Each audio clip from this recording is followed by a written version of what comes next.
আজি 8-3-2024 বৰ্ষৰ প্ৰাতঃ মুৰলী। ওম শান্তি। বাপ দাদা মধুবন।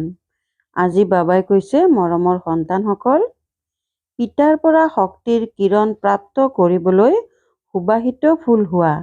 পুৱাতে উঠি স্মৃতিত বহি মৰমেৰে বাবাৰ সৈতে মিঠা মিঠা কথা পাতা।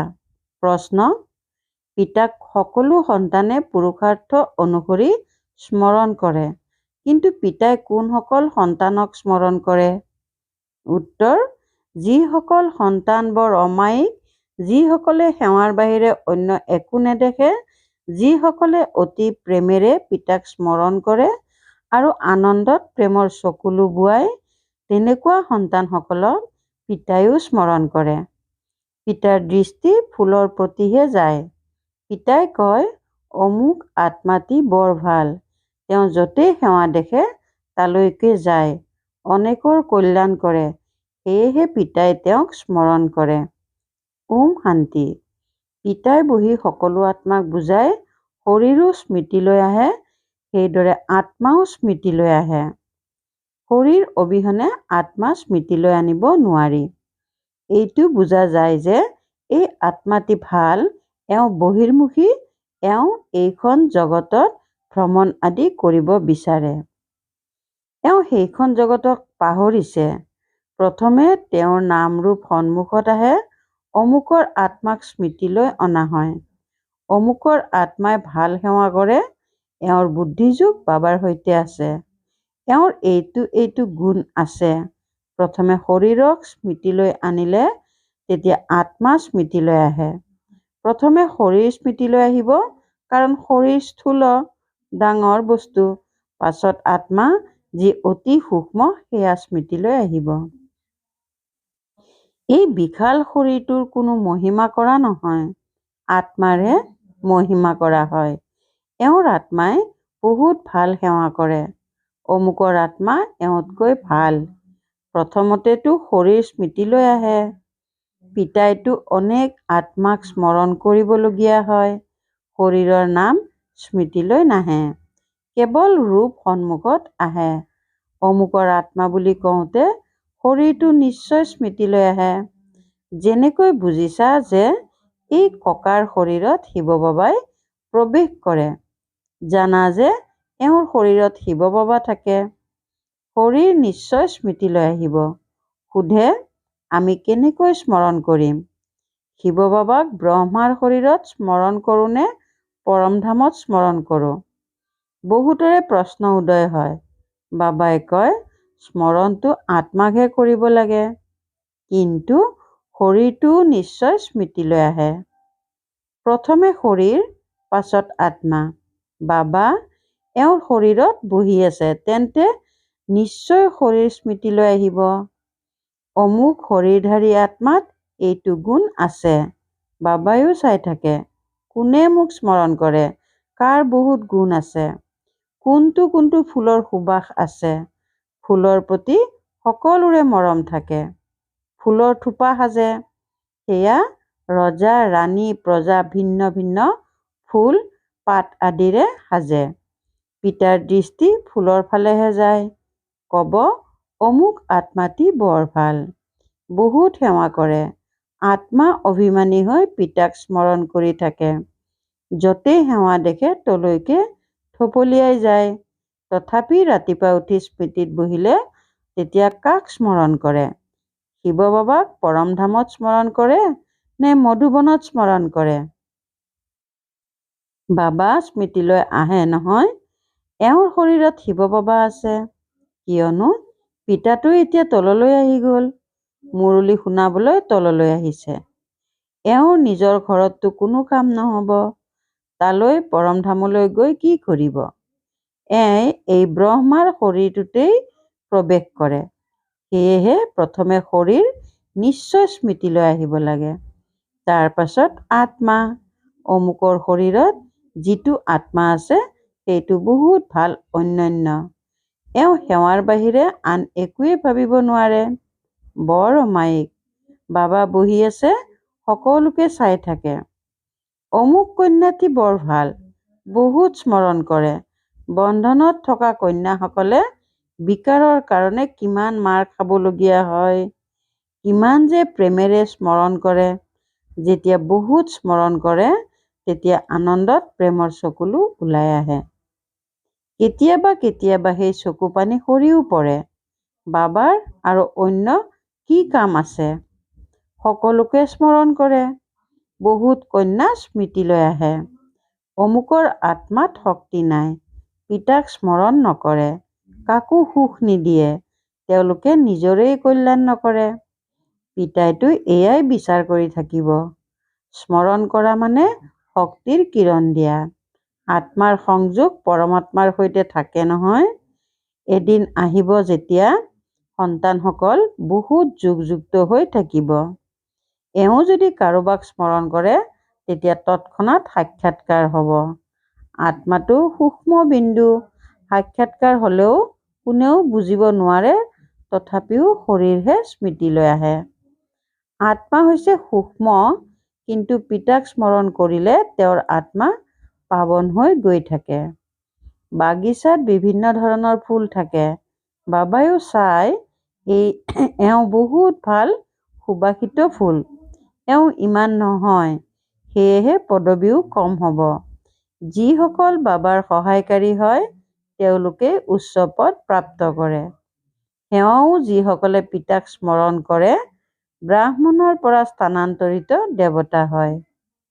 এই বৰ্ণনাও সংগমতহে কৰিব পাৰে যে এওঁ দৈৱী ফুল নে আসুৰী ফুল। ফুলটো সকলোৱে হয়, কিন্তু ভিন্নতা বহুত আছে। বাবাইও স্মৰণ কৰি থাকে। শিক্ষকে নিজৰ বিদ্যাৰ্থীক স্মৰণ কৰিব নহয়। এওঁ কমকৈ পঢ়ে, অন্তৰেৰেতো বুজি পায় এওঁ পিতাও হয় শিক্ষকো হয়। পিতাতো হয়েই, শিক্ষক ৰূপত অধিক ভূমিকা চলে। শিক্ষকেতো নিতেও পঢ়াব লাগে। এই পঢ়াৰ বলতে তেওঁ পদ প্ৰাপ্ত কৰে। ৰাতিপুৱা তোমালোক সকলো ভাই পিতাৰ স্মৃতিত বহা, সেইটো হৈছে স্মৃতিৰ বিষয়। তাৰ পাছত মুৰলী আৰম্ভ হয়। সেয়া হৈছে পঢ়াৰ বিষয়। মুখ্য হয়েই যোগ আৰু অধ্যয়ন। ইয়াক জ্ঞান আৰু বিজ্ঞান বুলিও কোৱা হয়। এয়া হৈছে জ্ঞান বিজ্ঞান ভৱন, য'ত পিতা আহি শিকায়। জ্ঞানৰ দ্বাৰা গোটেই জগতে জ্ঞান পাই যায়। বিজ্ঞান মানে তোমালোক যুগযুক্ত হৈ থাকা, যাৰ দ্বাৰা তোমালোক পাৱন হৈ যোৱা। তোমালোকে অৰ্থ বুজি পোৱা। পিতাই সন্তানসকলক চাই থাকে। দেহী অভিমানী হ'লেহে ভূত আঁতৰিব। এনেকুৱা নহয় যে তৎক্ষণাৎ সকলোৰে ভূত আঁতৰি যাব। হিচাপ নিকাচ যেতিয়া নিষ্পত্তি হ'ব তেতিয়া চলন অনুসৰি পদ পাবা। শ্ৰেণী স্থানান্তৰিত হয়। এইখন জগতৰ স্থানান্তৰ তললৈ হৈ আছে আৰু তোমালোকৰ ওপৰলৈ হৈ আছে। কিমান পাৰ্থক্য আছে। তেওঁলোকে কলিযুগী চিৰি তললৈ নামি যায় আৰু তোমালোকে পুৰুষোত্তম সংগমযোগী চিৰি ওপৰলৈ উঠি যোৱা। জগতততো এইখনেই কেৱল বুদ্ধিৰ কাম। তোমালোকে নিজক সংগমযোগী বুলি কোৱা। পুৰুষোত্তম কৰি তুলিবলৈতো পিতা আহিবলগীয়া হয়। তোমালোকৰ বাবে এতিয়া পুৰুষোত্তম সংগম যুগ, বাকী সকলো ঘোৰ অন্ধকাৰত আছে। তেওঁলোকে ভক্তিক বহুত ভাল বুলি ভাবে, কিয়নো জ্ঞানৰ বিষয়ে তেওঁলোকে গমেই নাপায়।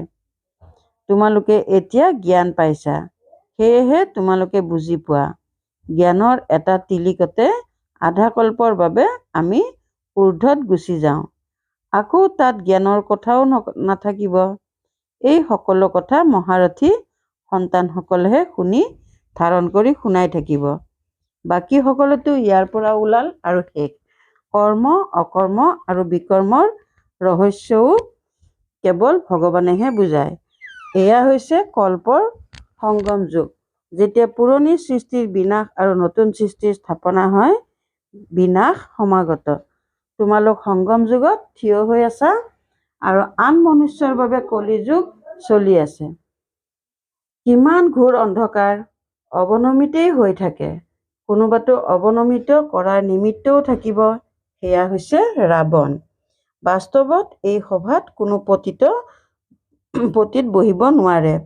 পতিতই বায়ুমণ্ডল দূষিত কৰিব। যদি কোনোবা গোপনে আহি বহে তেতিয়া তেওঁ আঘাতো পায়, একেবাৰে অধঃপতিত হৈ যাব। ঈশ্বৰীয় সভাত কোনোবা দৈত্য আহি বহিলে তৎক্ষণাৎ গম পোৱা যাব। পাৰ্থৰ বুদ্ধিটো হয়েই, বাকী সকলো পাৰ্থৰ বুদ্ধিৰ হৈ যাব। 100 গুণ শাস্তি হৈ যাব। নিজৰ ক্ষতি কৰিব। কয়, চাওঁচোন এওঁ গম পায় নে নাপায়। আমাৰ কি দৰকাৰ, যিয়ে কৰিব তেওঁৱেই পাব। আমি জনাৰ দৰকাৰ নাই। পিতাৰ ওচৰত সদায় সততাৰে থাকিব লাগে। এনেকৈ কয়, সত্যত থাকিলে নাচি থাকে, সত্যত থাকিলে নিজৰ ৰাজধানীতো নাচিবা। পিতা হয়েই সত্য, সেয়েহে সন্তানসকলো সত্যনিষ্ঠ হোৱা উচিত। বাবাই সোধে, শিৱ বাবা ক'ত থাকে? কয়, এওঁৰ ব্ৰহ্মাৰ শৰীৰত আছে। দূৰণিৰ দেশৰ নিবাসী পৰমধাম এৰি পৰৰ দেশলৈ আহিছে। তেওঁতো এতিয়া বহুত সেৱা কৰিবলৈ আছে।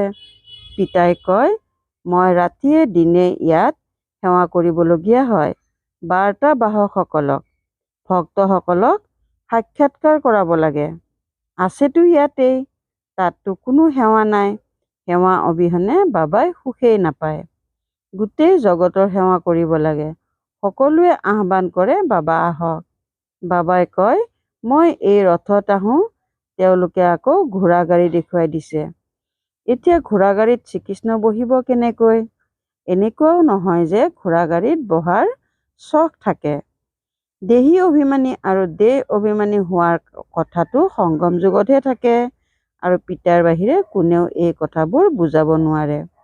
তোমালোকেও এতিয়া জানা, আগতে জনা নাছিলা। কোনোবা গুৰুৱে শিকালে জানো? গুৰুটো বহুতৰে শৰণ ললা, কোনেও নিশিকালে। বহুত লোক গুৰুৰ শৰণাপন্ন হয়, ভাবে কাৰোবাৰ পৰা শান্তিৰ মাৰ্গ পাম। পিতাই কয়, শান্তিৰ সাগৰটো একমাত্ৰ পিতাহে, তেওঁ লগত লৈ যায়। সুখধাম শান্তিধামৰ বিষয়েও কোনোৱে গম নাপায়। কলিযুগৰ হৈছে শূদ্ৰ বৰ্ণ, পুৰুষোত্তম সংগম যুগত হৈছে ব্ৰাহ্মণ বৰ্ণ। এই বৰ্ণবোৰৰ বিষয়েও তোমালোকৰ বাহিৰে আন কোনো গম নাপায়। ইয়াততো শুনে, বাহিৰলৈ ওলালে সকলো পাহৰি যায়, ধাৰণাও নহয়। পিতাই কয়, যলৈকে নোযোৱা বেজ পিন্ধিবা। এই ক্ষেত্ৰত লাজ কৰাৰ কথা নাই। এয়াতো বাবাই বহুত কল্যাণৰ কাৰণে তৈয়াৰ কৰাইছে। যিকোনো লোককে বুজাই দিয়া। কোনোবা বিচাৰ বুদ্ধি সম্পন্ন হলে কব, এয়া প্ৰস্তুত কৰোঁতে আপোনালোকৰ খৰচ হৈছে চাগৈ। কোৱা, খৰচটো হয়েই, গৰীবৰ বাবে বিনামূলীয়া। তেওঁলোকে ধাৰণা কৰিলেতো উচ্চ পদ পাব পাৰে। গৰীবৰ ধনেই নাই, তেন্তে কি কৰিবা? কাৰোবাৰ ধন আছে, কিন্তু কৃপণ। এওঁ ব্ৰহ্মা বাবাই বাস্তৱত কৰি দেখুৱালে। সকলো মাতাসকলৰ অধীন কৰি দিলে। তোমালোকে বহি সকলোৰে তত্বাৱধান লোৱা, কিয়নো এতিয়াতো এই জ্ঞান পালো যে অন্তিমত একোৱেই যাতে স্মৃতিলৈ নাহে। অন্তকালত যি স্ত্ৰীক স্মৰণ কৰে, ডাঙৰ মহল আদি থাকিলে অৱশ্যেই স্মৃতিলৈ আহিব, কিন্তু অলপ হলেও জ্ঞান শুনিলে প্ৰজাত নিশ্চয় আহিব। পিতাটো হয়েই গৰীবৰ ত্ৰাণকৰ্তা। কিছুমানৰ ধন আছে, তথাপি কৃপণ হয়। এনেকৈ নুবুজে যে প্ৰথম উত্তৰাধিকাৰীটো হৈছে শিৱ বাবা। ভগৱানক ভক্তিমাৰ্গতো উত্তৰাধিকাৰ দিয়া হয়। ভগৱানক ভক্তিমাৰ্গতো উত্তৰাধিকাৰী হয়, ঈশ্বৰৰ অৰ্থে দিয়ে। তেওঁ জানো কঙাল যে তেওঁক দিয়া বুজি পায় যে ঈশ্বৰৰ নামত গৰীবক দিলে ঈশ্বৰে প্ৰতিদান দিব, পৰৱৰ্তী জন্মততো পোৱা যায়। এনেকৈ কয় যে দান দিয়া, তেতিয়া গ্ৰহণ আঁতৰিব।